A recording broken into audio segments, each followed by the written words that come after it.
हम्म। खास तौर पर दो केसेस, साइफर और इद्दत में निकाह वाला जो मामला है, वो तो बिल्कुल अपनी फाइनल स्टेज पर है। तो क्या इन स्पेसिफिक केसेस में कोई रिलीफ मिलने की उम्मीद अभी नजर आ रही है कि कब तक ये रिलीफ मिल सकता है? शफकत भाई, जो रिलीज की बात है या रिलीफ की बात है, ये दोनों चीजें मुझे, एक तो जो मई का ये जो पीरियड है ना 23 से 25 तक का, ये एक ऐसा खतरनाक पीरियड है जिसमें बड़े ट्विस्ट एंड टर्न आपको दिखेंगे। मतलब एक दिन यहाँ आपको नजर आएगा, दूसरा दिन उनके अनफेवर दिखेगा। एक दिन आप बोलेंगे लो भाई आप अब तो खान साहब निकल गए, दूसरे दिन ऐसा कुछ आ जाएगा कि लो भाई फिर ये बात कहीं और की कहीं निकल गई।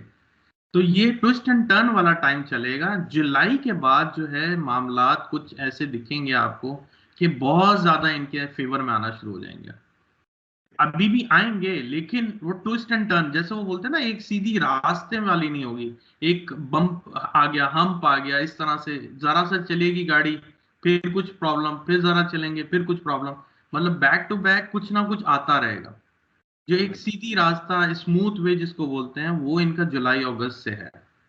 तो उसमें आप कह सकते हैं कि इनको प्रॉपर रिलीफ मिल जाएगा, इनको कोर्ट से बरी कर दिया जाएगा, केसेस से बरी कर दिया जाएगा। लेकिन अभी भी इनका टाइम है कि आप ये बोलें कि ये कम बैक करें पब्लिक में, उसमें टाइम लगेगा।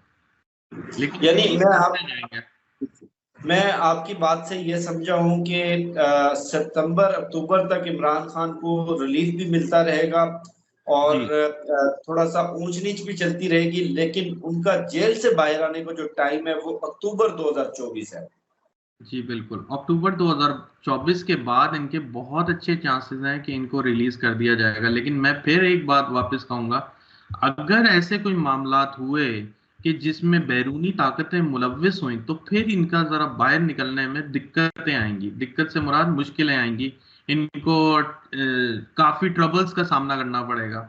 आवाम हमारी चाहती है कि वो बाहर आ जाएं, वो दिखता भी है इनके चार्ट में कि आवाम इनके साथ है, ऊपर वाली की ताकत इनके साथ है। लेकिन सिर्फ जो प्रॉब्लम हो रही है वो ये है कि जो बैरूनी ताकतें हैं ना, वो इनको पीछे धकेल के बैठी हुई हैं, वो इनको बाहर नहीं निकलने दे रही। क्योंकि इनको पता है कि इस दफा मैंने जैसे कहा था कि खान साहब जब भी बाहर आ गए इस दफा, वो एक इस तरीके से कम बैक करेंगे कि जिसका तस्वुर या जिसका ख्याल किसी ने भी नहीं सोचा होगा।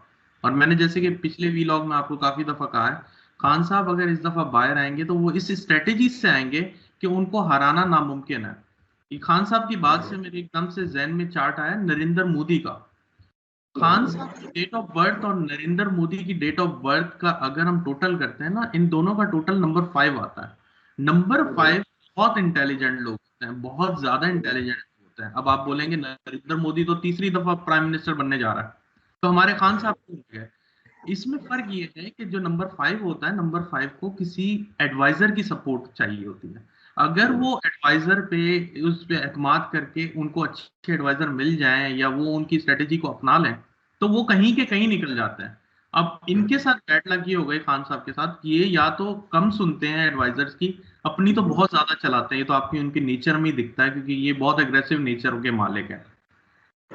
इसकी वजह से होता यह है कि वो बंदे ज्यादातर लॉस में चले जाते हैं जो नहीं सुनते एडवाइजर्स की या जो अपनी ज्यादा चलाते हैं।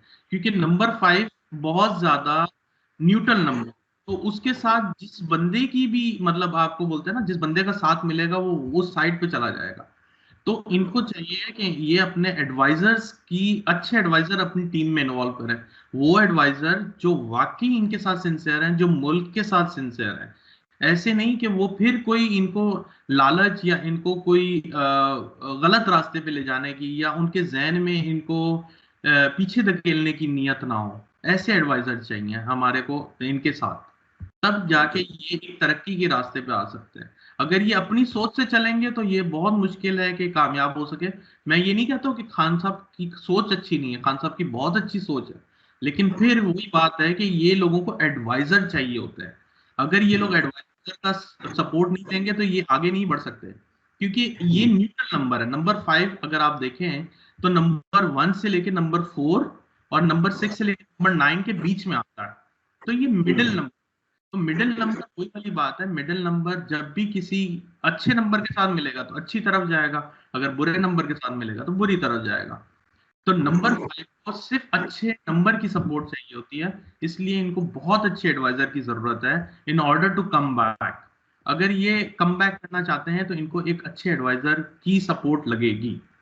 अच्छा, गवर्नमेंट के हवाले से कुछ बताइएगा कि इस वक्त गवर्नमेंट के अपने हालात भी काफी पतले नजर आ रहे हैं, बड़े कमजोर नजर आ रहे हैं। एक तरफ तो जुडिशरी से कंफ्रंटेशन चल रही है, फिर जो माशी हालात, और फिर इमरान खान की पॉपुलैरिटी बढ़ रही है, तो डेफिनेटली गवर्नमेंट का जो एक मैंडेट है या कहने की जो साख है जिस बुनियाद पर खड़ी है वो भी कमजोर हो रही है। तो इनका मुस्तकबिल आप क्या देखते हैं, थोड़ा आप तफसील से बताइएगा हमारे नाज़रीन को। जी, तो सर बात यह है कि जैसे कि मैंने लास्ट वीलॉग में आपसे अर्ज की थी कि मैंने गवर्नमेंट का हल्फ उठाने वाला टाइम ओपन किया था, ठीक है। तो उस टाइम के हिसाब के होरोस्कोप में उनके जो चार्ट में ना मेजर पार्ट में इक्लिप्स आया है, जो रिसेंटली सोलर इक्लिप्स मैंने आपको बताया था आया था अप्रैल में। आपने देखा होगा अप्रैल के बाद से इनकी काया पलट गई है एकदम से। मतलब जिस जोश से ये आए थे या ये बोल रहे थे कि हम मुल्क को बदल देंगे या हम मुल्क को तरक्की के रास्ते पे लेके जाएंगे, आप देखेंगे कि हर चीज महंगाई की तरफ जाना शुरू हो गई एकदम से अप्रैल के बाद से। तो इसकी मेजर वजह यह है कि इनके जो असेंडेंट का लॉर्ड है उसके ऊपर इक्लिप्स आ गया। असेंडेंट का लॉर्ड का मतलब ये होता है कि ये आपकी शख्सियत, अब वो गवर्नमेंट की शख्सियत का मतलब ये है कि गवर्नमेंट को ओवरऑल प्रोफाइल, उनके प्रोफाइल में एकदम से डेंट लगने शुरू हो गए हैं और ये डेंट लगते ही रहेंगे कंटिन्यूसली। लेकिन अगर आप ये बोलें कि गवर्नमेंट का एकदम से डाउनफॉल आ जाए, ये पॉसिबल नहीं है अभी। इसमें टाइम लगेगा, डाउनफॉल स्लोली आएगा लेकिन ग्रेजुअली आपको ऐसा लगेगा कि गवर्नमेंट अभी गई, लेकिन इसमें टाइम है अभी। अब दूसरी तरफ बात करते हैं अदालतों की। अदालतें बहुत स्ट्रांग होंगी, वो हर एक पे एक्शन लेंगी, चाहे वो पीटीआई हो, चाहे पीएमएल हो, कोई भी हो, आपका एमक्यूएम हो, आपकी अटरम बटरम ईटीसी कोई भी हो। मतलब एक नॉर्मल बंदे के ऊपर भी वो एक्शन जरूर लेगी, क्योंकि ये ईयर सैटर्न का है। सैटर्न आपके कर्मा का सबसे बड़ा लॉर्ड होता है। जैसे आपने काम किए होंगे वैसे आपको रिजल्ट मिलेगा। इसी इसी साल में वो लोग बहुत राइज करेंगे जो सच्चाई से दयानतदारी से चलते रहे। लेकिन ऐसे लोग जिन्होंने गपले किए हैं, फ्रॉड किए हैं और ये 2 नंबर के काम, शॉर्टकट, ये सब ट्रबल में आएंगे। तो आपने देखा होगा कि दिनों में काफी एकदम से चेंजेस आई हैं 15 तारीख के बाद से स्पेशली। तो ये इसीलिए आई हैं कि सन सन का जो ट्रांजिट हुआ है ना रिसेंटली, उसने मतलब पिन पॉइंट को एक्टिवेट कर दिया है। अब मार्स भी इक्लिप्स के पॉइंट को एक्टिवेट करने वाला है। तो आप देखेंगे 20 मई के बाद से ऐसी हलचल दिखेगी आपको गवर्नमेंट के अंदर। आपको ऐसा लगेगा कि मुल्क में मतलब इतनी हफरा तफरी हो गई है कि कुछ समझ में नहीं आ रहा। और आपके पास इतने बैक टू बैक केसेस नजर आएंगे आपको स्क्रीन पे, ऑन एयर, कि इसने ये घपला किया, उसने वो घपला किया, गवर्नमेंट ने यूं किया, पीटीआई के मेंबर्स ने ये किया। मतलब केसेस एकदम से उभरना शुरू हो जाएंगे। वो बोलते हैं ना कि ये दबा हुआ है अभी, ये अभी खुल के बाहर आएगा, हर चीज सामने आएगी। क्योंकि ये ऐसा है कि हर चीज ओपनली उसका जस्टिस होगा। तो गवर्नमेंट का भी जस्टिस होगा ऑफ कोर्स। तो गवर्नमेंट ने जो सीटें इधर उधर की हैं या जिन सीटों पे घपला हुआ है वो भी सामने आएंगी, वो भी नजर आएंगी। लेकिन अगेन इसका फायदा किसको होगा, ये इंपॉर्टेंट बात है। इसका फायदा उनको होगा जिन्होंने सिंसियरिटी से वाकई ही उस जगह को जीता है या आवाम ने जिधर मैंडेट डाला है वो सामने आएगा। इसका फायदा सिर्फ उनको होने वाला है। जिन्होंने 2 नंबर काम किए हैं वो जरूर फंसेंगे। वो अगर आप ये बोलें कि नहीं वो निकल जाएंगे, ऐसा कुछ भी नहीं, वो जरूर बाहर आएंगे, सामने आएंगे। अच्छा, आप जिस तरह बता रहे हैं, तो गवर्नमेंट कौन से महीने में जाकर आपको लगता है कि ज्यादा कमजोर होगी और नजर आएगा आवाम को कि वाज़ेह तौर पर कि इनका अंजाम बिल्कुल सामने आ गया है?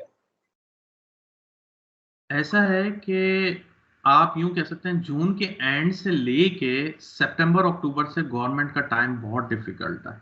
उसके 2-3 और रीजन भी हैं, वो भी मैं बताता हूँ आपको साथ साथ में। जी जी। मुझे नहीं लगता कि पाकिस्तान में किसी भी एस्ट्रोलॉजर ने इस चीज पे काम किया है कि पाकिस्तान की एक्सटर्नल हालात डिफिकल्ट होने वाले हैं, मतलब कि इनकी नेबर से इनको थोड़ा खतरा है। तो मुझे ऐसा लगता लगता है जुलाई अगस्त में कुछ ना कुछ नेबर कंट्री से एक जैसे वो बोलते हैं ना कि कशीदगी के वाले हालात हो जाएंगे, लाइक इंडिया से, मुझे ऐसा लगता है। क्योंकि पाकिस्तान का जो राइजिंग इस ईयर का है वो सेम राइजिंग 1973 का था। तो 1973 में जो राइजिंग का हालात हुए थे वही वही हालात इस वक्त वापस पाकिस्तान के साथ हुए हैं। तो मुझे ऐसा लगता है कि कहीं ना कहीं जुलाई अगस्त में ऐसे हालात होंगे जिसमें क्लैशेस हो सकते हैं बॉर्डर पे। तो आवाम का ध्यान एकदम से बॉर्डर के हालात पे चला जाएगा। मुल्क के जो बैरूनी हालात हैं, जो बैरूनी साजिशें हैं या इंटरनल साजिशें हैं, जो भी हैं वो सामने आना शुरू हो जाएंगी। मतलब आवाम का डाइवर्जन, ये लोग, मुझे ऐसा लगता है एज पर माई रीडिंग कि डाइवर्ट हो जाएगा। लोग जो हैं इमरान खान के साथ साथ मुल्क की वफा के लिए भी सोचना शुरू कर देंगे कि मुल्क के साथ कुछ हो ना जाए, ऐसे हालात क्रिएट हो जाएंगे। इसके अलावा जुलाई अगस्त में आपको मैं पहले भी वार्न किया है कि इस दफा जो बारिशें होंगी वो बहुत खतरनाक सैलाबी हालात बन जाएंगे। तो उनकी वजह से जो अभी जो हम लोग सिर्फ एक जगह ध्यान है ना इमरान खान साहब, हमारा ध्यान हटेगा, हमारा ध्यान डाइवर्ट हो जाएगा कि हम बोलेंगे भाई पहले अपना तो देख लें फिर हम खान साहब की तरफ आते हैं। इसकी वजह से गवर्नमेंट के जो रिसोर्सेज हैं उसमें बहुत इफेक्ट आ जाएगा। मतलब वो उनको पूरा नहीं कर पाएगी, जिसकी वजह से आवाम गवर्नमेंट के खिलाफ खड़ी हो जाएगी और ऐसा लगेगा कि अभी डाउनफॉल आया गवर्नमेंट का। लेकिन आपको पता है कि कोई भी चीज का डाउनफॉल एकदम से नहीं आता, उसमें टाइम लगता है। तो ग्रेजुअली ये चीजों का आपको ये चीजें बहुत ज्यादा नजर आएंगी जुलाई अगस्त में। तो यूं कह सकते हैं जून जुलाई अगस्त में जो है ना गवर्नमेंट को काफी सेटबैक मिलेगा, काफी डेंट पड़ेंगे गवर्नमेंट पे, काफी निशान उठेंगे कि काफी सवालिया निशान के ये क्यों नहीं कर पा रही। महंगाई बहुत ज्यादा अरूज पे पड़ेगी। आप देखिएगा जुलाई अगस्त में महंगाई इतनी ज्यादा होगी कि आवाम बोलेगी कि क्या हो रहा है हमारे साथ। मतलब आपके जो खर्चे हैं वो डॉलर्स में पहुंच जाएंगे और कमाई रुपीस में होगी, ऐसे हालात बन जाएंगे। तो मुझे ऐसा लगता है कि गवर्नमेंट इस मतलब अच्छा रिस्पॉन्स नहीं कर पाएगी इस चीज को।